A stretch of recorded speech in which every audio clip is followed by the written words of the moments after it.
Poor thing. Oh, how did you get down here?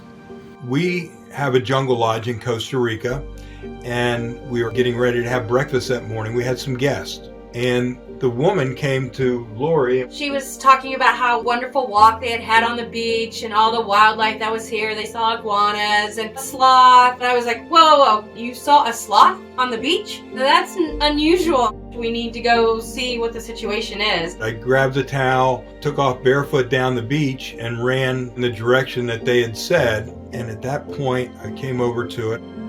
It had obviously had a very rough night. It was in the sun. The tide had come down. We had a storm the night before.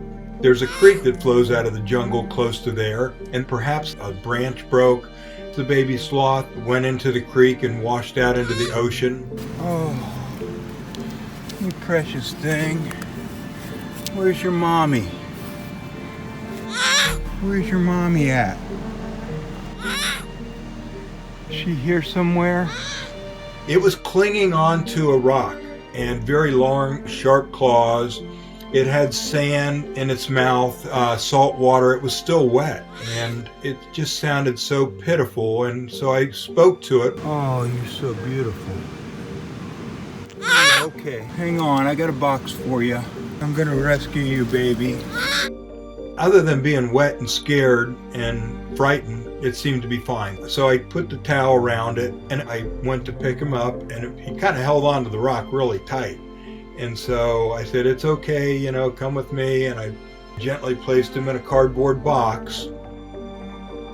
We walked him back to the jungle lodge, and with fresh water, got the sand and the salt water out of his eyes, made some calls to a local rescue center, and they said, sure, bring him on down. We decided to name the baby Guanabana. We went back a few times and helped feed him and check in on him. About a month into its stay there, they actually had a mother sloth wandered to the sanctuary itself and probably heard the baby's calls. And we like to think that maybe it's actually Guanabana's mother.